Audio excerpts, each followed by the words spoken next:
سڵاوتان لەبێ بەڕێزانی. پەیامنێری NRT لە کەرکووک ڕایگەیاند کەمێک پێش ئێستا ئۆتۆمبیلێک لە بەردەم بارەگای هەواڵگری عێراق تەقیەوە. دواتریش گروپێکی چەکدار هێرشیان کردە سەر بارەگاکە. پەیامنێری NRT وتیشی ئێستا ڕوبەڕووبوونەوە لە نێوان گروپە چەکدارەکە و هێزە ئەمنیەکاندا بەردەوامە. ئەوکات هەر ئەمڕۆ تەقینەوەیەک لە نزیک بازاری ناوەندی شاری کەرکووک ڕوویدا و بەپێی زانێرەکانیش ئۆتۆمبیلەکە تەقیوەتەوە بەو سێ کەسەدا کە ویستویانە ئۆتۆمبیلەکە بتەقێننەوە. ئەمڕۆ گفتوگۆکان لەسەر پرسی پێکهێنانی حکوومەت دەستی پێکردەوە. وەفدی دانوسانکاری پارتی دموکراتی کوردستان سەردانی حەزبی زەحمەتکێشان و سۆسیالیستی کرد لە شاری هەولێر.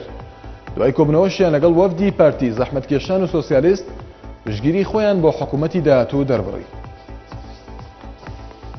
ئاسایشی سلێمانی ئاشکرای کرد دوو کەسیان دەستگیر کردووە کە خەڵکی پارێزگای ئەنبارن و ویستویانە کردەوەی تیرۆریستی ئەنجام بدەن. لە ڕاگەندراوێکدا ئاسایشی پارێزگای سلێمانی ڕاگەیاندووە دوو تۆمەتبارەکە عەرەبن و بە ناوی خوازراوە هاتوونەتە سلێمانی وەک ئاسایش دەڵێت ویستویانە لە شاری سلێمانی خۆیان حەشار بدەن و کردەوەی تیرۆریستی ئەنجام بدەن.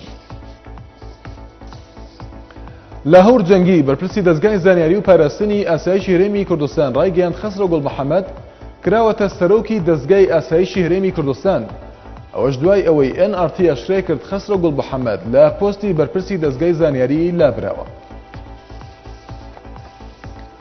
وەزارەتی نەوتی عێراق ڕایگەیاند دەستپێکردنی گفتوگۆ لە ئارادایە بۆ ڕێکەوتن لە سەروەردەکاریدا بەشکردنی داهاتی نەوتی هەناردەکراوی هەرێمی کوردستان بە وڵاتی تورکیا.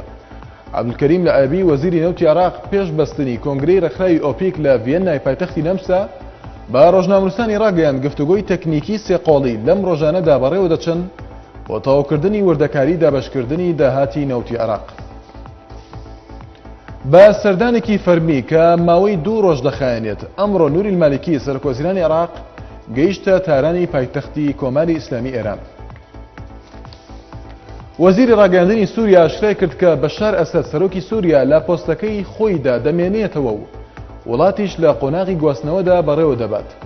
ئاژانسی هەواڵی فەرمی سووریا سانا لە زاری ئەمران زوعبی بڵاوی کردەوە ئەگەر هەر کەسێک پێی وابێت کە ئەوان بەشداری لە کۆنگرەی ژنێڤ 2دا دەکەن تا کلیلی دیمەشق بە ئۆپۆزیسیۆن بدەین ئەوە مەحاڵە چونکە بەشار ئەسەد سەرۆکی قۆناغی گواستنەوە دەبێت و بە سەرۆکی سووریاش دەمێنێتەوە.